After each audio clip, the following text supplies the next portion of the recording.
আজকে ফুলকপি দিয়ে খুব সুন্দর একটা সবজি করব। এইভাবেও বানিয়ে দেখবে তো বাড়িতে। প্রথমে আমি ফুলকপিটা সম্পূর্ণ বয়েল করেই রেখেছি বলতে পারো। টমেটোটা কাঁচাই রেখেছি। আরও দেখাচ্ছি কি কি দেবো এখানে।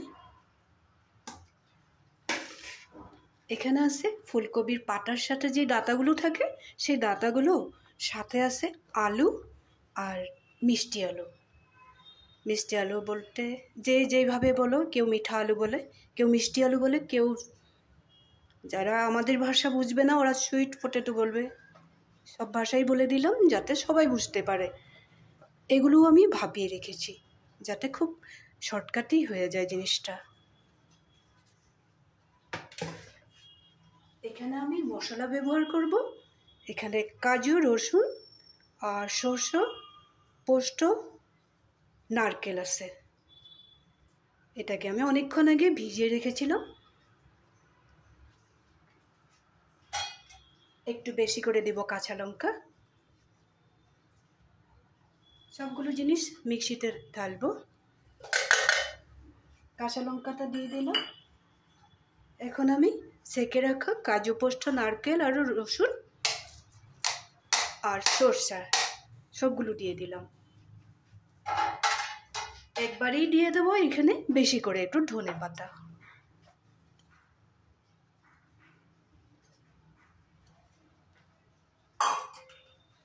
এদিকে আমি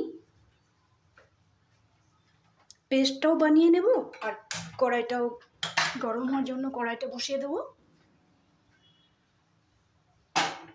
এই ফাঁকে পেস্টটা বানিয়ে নেব। কড়াইটা আমার গরম হয়ে গেছে, মশলাটাও পেস্ট করা হয়ে গেছে। কড়াইতে দিয়ে দিলাম একটু সরষের তেল।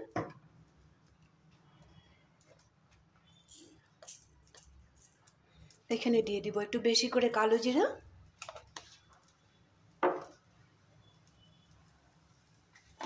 ফ্লেভারটা ভালো হওয়ার জন্য একটু আজওয়াইন দিয়ে দেবো।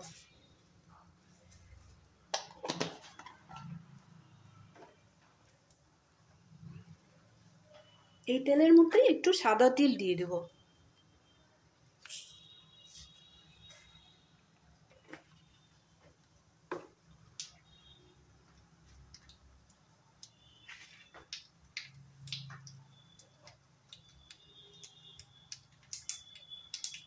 এখন আমি এখানে টমেটোটা একটু বয়েল করি নাই, কাঁচা টমেটোটা দিয়ে দিলাম।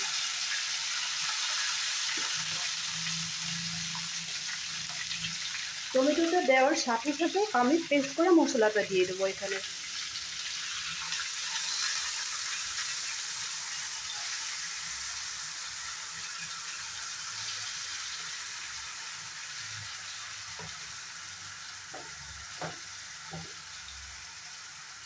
এই মশলাটার মধ্যে একটু লবণ দিয়ে দেব।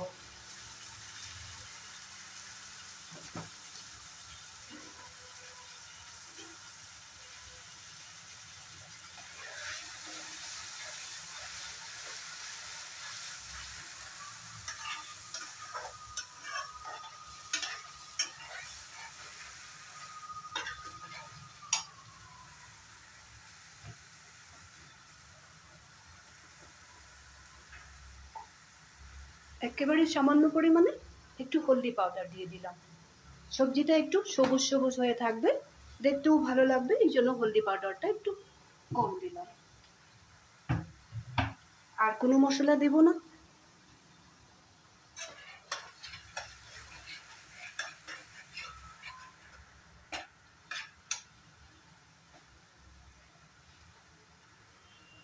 বাকিগুলো জিনিস তো বয়েল করেই রেখেছিলাম, এখন এগুলো এখানে অ্যাড করব। এখানে আছে ফুলকপির পাতার সাথে যে ডাঁটাগুলো থাকে, দুই একটা পাতাও দিয়েছি আমি, আলু দিয়েছি আর দিয়েছি মিষ্টি আলু।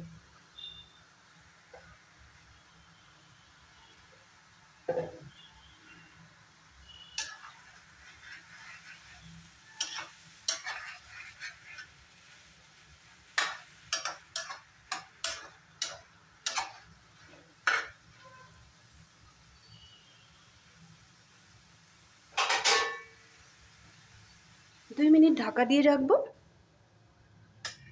তারপরে আবার ফিরে আসছি।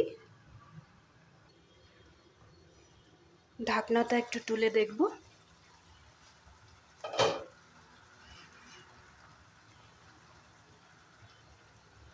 আমি এখানে ফুলকপিটা অ্যাড করব। ফুলকপিটা দিয়ে আমি খুব বেশি সময় রাখবো না। ফুলকপিটা ভালো করে বয়েল করে নিয়েছিলাম, এই যে দেখো ভেঙে যাচ্ছে। খুব ভালো করে আমি বয়েল করে নিয়েছিলাম। এখন আমি মশলার সাথে মিলিয়ে নেব।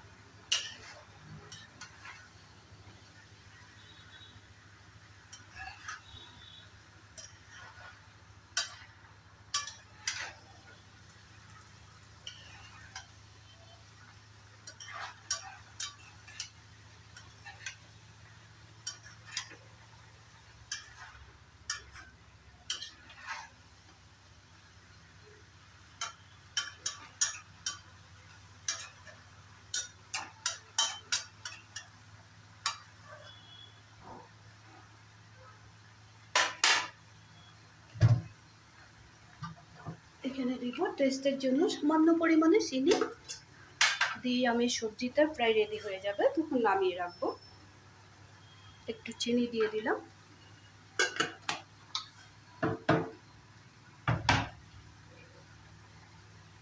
তোমরাও বাড়িতে এভাবে বানাবে। এখন তো ফুলকপি পাওয়াই যায়, এইভাবে একদিন বানিয়ে খেয়ে দেখো। তোমরা তো অনেক ধরনের বানিয়ে থাকো, এইভাবেও একদিন বানাবে, দেখবে খুবই ভালো লাগবে আর খুব বেশি টেস্টি হয় খেতে। নিরামিষের দিন এইভাবেই বানিয়ে খেতে পারো। আর তোমরা চাইলে রসুনটা নাও নিতে পারো।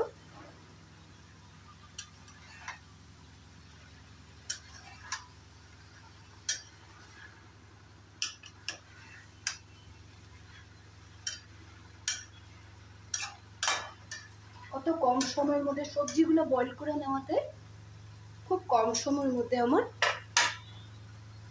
সবজিটা রেডি হয়ে গেল। তোমরা ওইভাবে বাড়িতে বানাবে।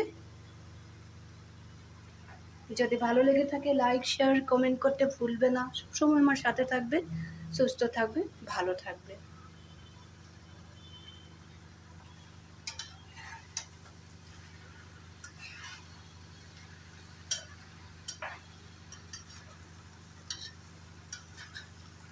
প্রথমেই আমি ধনেপাতাটা দিয়ে দিয়েছিলাম, আর দিব না।